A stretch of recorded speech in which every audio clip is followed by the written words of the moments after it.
ಆತ್ಮೀಯ ಬಂಧುಗಳೇ, ಶ್ರೀರಾಮಚರಿತಮಾನಸ ಅಯೋಧ್ಯಾಕಾಂಡ. ಇದರಿಂದ ಇವತ್ತು ಚೌಪಾಯಿಗಳು ಮತ್ತು ದೋಹೆಯನ್ನು ತಿಳ್ಕೊಳ್ಳೋಣ.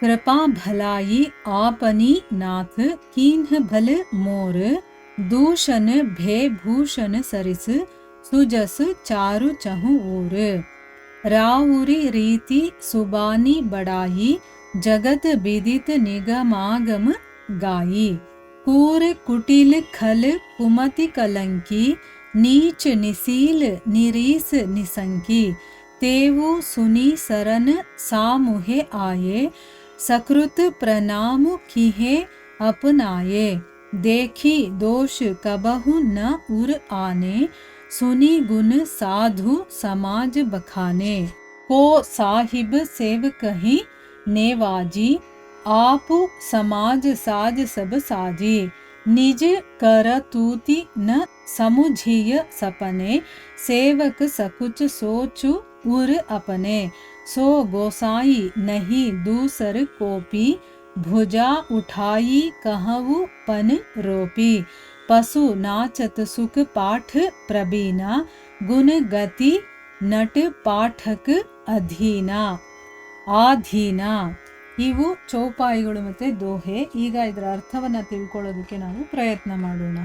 ಇಲ್ಲಿ ತುಳಸಿದಾಸರು ಹೇಳ್ತಾರೆ, ಭರತ ಈಗ ರಾಮನಿಗೆ ಹೇಳ್ತಾ ಇದ್ದಾನೆ, ನಾನು ಪ್ರಜೆಗಳನ್ನೆಲ್ಲ ಕರ್ಕೊಂಡು ಇಲ್ಲಿಗೆ ಬಂದಿದ್ದೀನಿ, ನಾನು ನಿನ್ನ ಮಾತನ್ನ ಮೀರಿದ್ದೀನಿ, ಯಾರೂ ಮಾಡದೇ ಇರುವಂತಹ ಒಂದು ಕೆಲಸವನ್ನು ನಾನು ಮಾಡಿದ್ದೀನಿ. ಅಂದರೆ ನೀನು ನಿನ್ನ ಇಚ್ಛೆಯಂತೆ ಇಲ್ಲಿ ತಂದೆಯ ಮಾತನ್ನು ನಡೆಸ್ಕೊಡ್ಬೇಕು ಅನ್ನೋ ಒಂದು ಕಾರಣದಿಂದ ಕಾಡಿಗೆ ಬಂದಿದ್ದೀಯ ಅಲ್ವಾ. ನಿನ್ನ ಮಾತಿಗೆ ವಿರುದ್ಧವಾಗಿ ನಾನು ಇಲ್ಲಿಗೆ ಬಂದಿದ್ದೀನಿ. ನೀನು ಭರತನನ್ನ ರಾಜ್ಯವನ್ನು ನೋಡ್ಕೋಬೇಕು ಅಂತ ಹೇಳಿದ್ದೆ, ಆದರೆ ನಿನ್ನ ಮಾತನ್ನು ಮೀರಿ ಇಲ್ಲಿಗೆ ಬಂದಿದ್ದೀನಿ. ನನ್ನ ತಂದೆಯ ಆಜ್ಞೆಯನ್ನು ಕೂಡ ನಾನು ಮೀರಿದ್ದೀನಿ, ಯಾರು ಮಾಡದೇ ಇರುವಂಥ ಕೆಲಸ ನಾನು ಮಾಡಿದ್ದೀನಿ. ಸ್ವಾಮಿ, ನಿನ್ನ ಕೃಪಾ ಸೌಜನ್ಯದಿಂದಾಗಿ ನನಗೆಲ್ಲನೂ ಒಳ್ಳೆಯದೇ ಆಗಿದೆ. ಅಂದರೆ ನಿನ್ನ ಕೃಪೆ ನನ್ನ ಮೇಲಿರೋದ್ರಿಂದ ನನಗೆಲ್ಲ ಒಳ್ಳೆಯದೇ ಆಗಿದೆ. ಅದಕ್ಕೋಸ್ಕರ ನನ್ನ ದೋಷಣವೂ ಕೂಡ ಭೂಷಣವೇ ಆಯಿತು. ಅಂದರೆ ನನಗೆ ದೋಷ ಬಂದಿತ್ತಲ್ಲ, ಈಗ ಭರತನೇ ಆಸೆ ಪಟ್ಟಿದ್ದಾನೆ ಈ ಸಾಮ್ರಾಜ್ಯಕ್ಕೆ ಅಂತ ಎಲ್ಲರೂ ಅಂದ್ಕೊಂಡಿದ್ರು.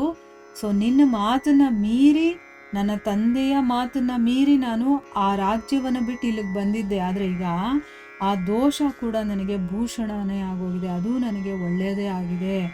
ಎಲ್ಲ ಕಡೆಗಳಲ್ಲೂ ಕೂಡ ನನ್ನ ಯಶಸ್ಸು ಹಬ್ಬಿದೆ. ಎಂಥ ಗುಣ ಇದೆಯಪ್ಪ ಭರತನಲ್ಲಿ, ಅವನೆಂಥ ಶ್ರೇಷ್ಠ, ಹಾಗೆ ಹೀಗೆ ಅಂತೆಲ್ಲ ಮಾತಾಡ್ಕೊಳ್ತಾ ಇದ್ದಾರೆ.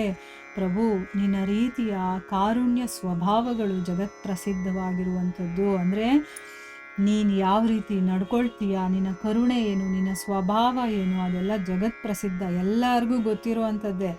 ಇದು ನಿಗಮಾಗಮಗಳಲ್ಲೂ ಕೂಡ ವರ್ಣಿತವಾಗಿದೆ. ಅಂದರೆ ವೇದ ಶಾಸ್ತ್ರ ಪುರಾಣಗಳಲ್ಲೂ ಕೂಡ ಇದೆಲ್ಲ ವರ್ಣನೆ ಮಾಡಿದ್ದಾರೆ. ಕ್ರೂರರು, ಕುಟಿಲರು, ದುಷ್ಟರು, ಕುಮತಿಗಳು, ಕಳಂಕಿತರು, ನೀಚರು, ದುಶ್ಶೀಲರು, ನಿರೀಶ್ವರವಾದಿಗಳು, ನೀತಿಗೆಟ್ಟವರು, ಇವರೆಲ್ಲರೂ ಕೂಡ ನಿನಗೆ ಶರಣಾಗತರಾಗಿ ಒಂದೇ ಒಂದು ಸಾರಿ ಪ್ರಣಾಮ ಮಾಡೋದ್ರಿಂದ ಮಾತ್ರನೇ ಅವರನ್ನ ನೀನು ತನ್ನವರನ್ನಾಗಿ ಮಾಡ್ಕೊಳ್ತೀಯ. ಅಂತಂದ್ರೆ ಇಲ್ಲಿ ಬರೀ ನಿನಗೆ ಶರಣಾಗತರಾಗಿರೋರು, ಭಕ್ತರು, ನಿನ್ನ ಮೇಲೆ ಪ್ರೀತಿ ಇಟ್ಕೊಂಡಿರೋರು, ಅವರನ್ನ ಉದ್ಧಾರ ಮಾಡೋದು ಅಷ್ಟೇ ಅಲ್ಲ, ಯಾರು ಅದಕ್ಕೆ ವಿಪರೀತವಾಗಿರ್ತಾರೋ, ಅಂದರೆ ಭಕ್ತರು ಅಲ್ಲದೆ ಇರೋರು, ದುಷ್ಟರು, ನೀಚರು, ಕುಮತಿಗಳು, ಅಂದರೆ ಕೆಟ್ಟ ವಿಚಾರ ಇರುವಂಥವ್ರು, ಎಲ್ಲ ರೀತಿ ನೀತಿಗೆಟ್ಟವರು, ಇಂಥವರು ಕೂಡ ಒಂದು ಸರಿ ಏನಾದರೂ ನಿನಗೆ ಬಂದು ಪ್ರಾರ್ಥನೆ ಮಾಡಿಕೊಂಡು ಒಂದು ಸರಿ ನಿನ್ನ ಮುಂದೆ ಶರಣಾಗತರಾಗಿ ಪ್ರಣಾಮ ಮಾಡಿದ್ರೆ ಸಾಕು, ನೀನು ಅವರನ್ನು ತನ್ನವರು ಅಂತ ನೀನು ಸ್ವೀಕಾರ ಮಾಡ್ಕೊಳ್ತೀಯ. ಆ ಶರಣಾಗತರ ದೋಷಗಳನ್ನು ನೋಡಿದ್ರೂ ಕೂಡ ಅವುಗಳನ್ನು ಮನಸ್ಸಿಗೆ ಹಚ್ಕೊಳ್ಳೋದಿಲ್ಲ ನೀನು ಅಂತಂದ್ಬಿಟ್ಟು ಹೇಳ್ತಾರೆ. ಅಂದರೆ ಅವರಲ್ಲಿರುವಂತಹ ಒಳ್ಳೆ ಗುಣ ಏನಿದೆಯೋ ಅಷ್ಟನ್ನು ಮಾತ್ರ ನೀನು ತಗೊಳ್ತೀಯ. ಅವ್ರು ಎಷ್ಟೇ ದೋಷಗಳನ್ನು ಇಟ್ಕೊಂಡಿದ್ರು, ಎಷ್ಟೇ ಕೆಟ್ಟ ಬುದ್ಧಿ ಅವರಲ್ಲಿದ್ದರು, ಕೆಟ್ಟ ವಿಚಾರಗಳಿದ್ರು, ಅಥವಾ ಕೆಟ್ಟ ಕೆಲಸ ಮಾಡಿದ್ರು ಕೂಡ ಅದನ್ನು ಯಾವುದನ್ನು ನೀನು ಮನಸ್ಸಿಗೆ ಹಾಕ್ಕೊಳ್ಳಲ್ಲ.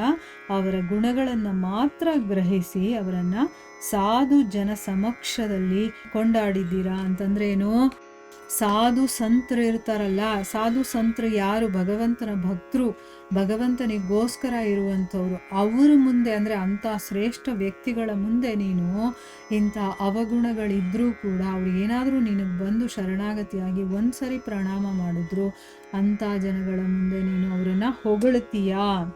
ಸೇವಕರ ಯೋಗಕ್ಷೇಮ ಇದೆಯಲ್ಲ, ಅದರ ಸಮಸ್ತ ಭಾರವನ್ನು ವಹಿಸ್ಕೊಳ್ಳೋದು ನೀನಲ್ಲದೆ ಇನ್ಯಾರಿದ್ದಾರೆ? ನಿನ್ನಂಥ ಕೃಪಾಳುಗಳು ಬೇರೆ ಯಾರಿದ್ದಾರೆ?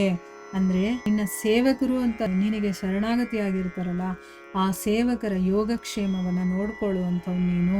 ಕನಸಲ್ಲೂ ಕೂಡ ನಾನು ಮಾಡಿದೆ ಅಂತ ಹೇಳ್ಕೊಳ್ದೆ, ಅಂದರೆ ಸೇವಕರಿಗೋಸ್ಕರ ಒಳ್ಳೆಯದನ್ನು ಮಾಡಿದ್ದೀನಿ ಅಂತ ಗೊತ್ತಿಲ್ಲದೆ ಬದಲಾಗಿ ಸೇವಕರಿಗೆ ಸಂಕೋಚವಾಗಬಹುದು ಅಂತ ಯೋಚಿಸುವಂಥ ಸ್ವಾಮಿ ನೀನಲ್ಲದೆ ಬೇರೆ ಯಾರೂ ಇಲ್ಲ ಅಂತ ನಾನು ಭುಜ ಎತ್ತಿ ಜೋರಾಗಿ ಹೇಳಬಲ್ಲೆ ಅಂತ ಹೇಳ್ತಾ ಇದ್ದಾನೆ. ಅಂದರೆ ಈಗ ಸಹಾಯ ಮಾಡ್ತಾನೆ ಭಗವಂತ.